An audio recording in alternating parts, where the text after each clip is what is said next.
يا مساء الحياة. ممكن طلب صغنن قد كده من الأمهات اللي ربنا رزقهم ببنات، يعني طلب صغنون كده لو مفيهاش إساءة أدب. ممكن وانتي بتعلمي بنتك قبل الجواز ازاي لما تتجوز تعرف تعمل صينية بطاطس بالفراخ أو باللحمة،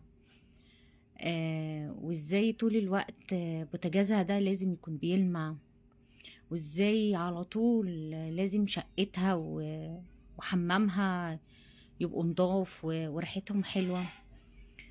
زي ما بتعلميها كل الحاجات دي، ودي حاجات مهمة يعني مفيش شك فيها يعني، بس وانتي بتعلميها الحاجات دي علميها كمان ايه هي حقوقها.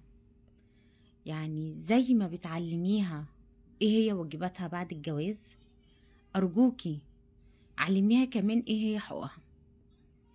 لأننا للأسف معظمنا بيتربى وبيطلع وهو عارف واجباته، إيه اللي المفروض يعمله إيه يعني كبنت، إيه اللي المفروض تعمله بعد ما تتجوز، وازاي تعرف تراعي بيتها وجوزها وولادها وتحافظ عليه. وكل ده على فكرة دي حاجة يعني أكيد يعني ربنا مديها كده للست لأنها تقدر تعمل كل ده وأكتر كمان، يعني دي حاجة ربنا الحمد لله ميزنا بيها. بس وانتوا بتعلموهم الواجبات، علموهم كمان ايه هي حقوقهم.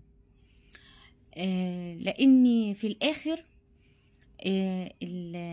البنت دي هي انسان، يعني هي انسان متمثل في جسد انثى، واي انسان طبيعي زي ما ليه زي ما عليه واجبات هو كمان ليه حقوق.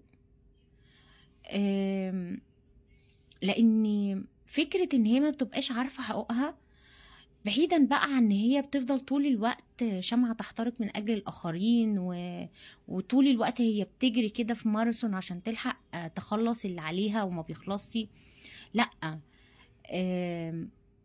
في حاجة كده، احساس بيتولد عندها، يعني البنت اللي مش عارفة ايه حقوقها وايه يعني زي ما عارفة واجباتها، بيتولد عندها احساس بالذنب، دايما بالذنب وبالتقصير لو قصرت في حاجة يعني لا تعنى.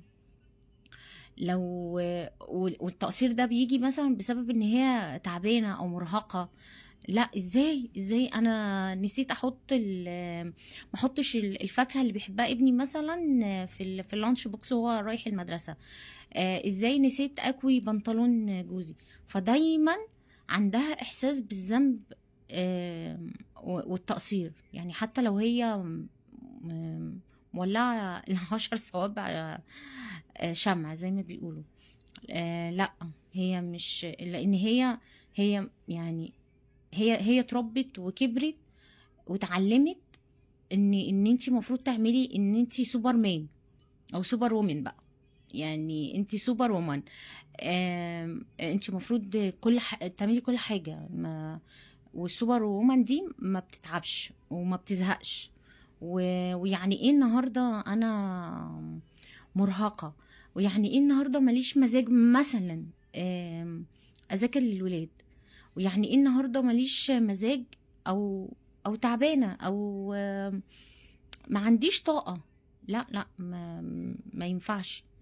بعيدا عن مثلا بقى طبعا عن اللوم والعتاب من الاطراف الاخرى، لان الواحده طول ما هي بتعمل كل حاجه، لو جت اثرت في حاجه طبعا الاطراف الاخرى، وعلى فكره مش بتكلم عن الزوج بس، لان للاسف الولاد برضو بيطلعوا يعني مع الام اللي زي دي بيطلعوا كمان الولاد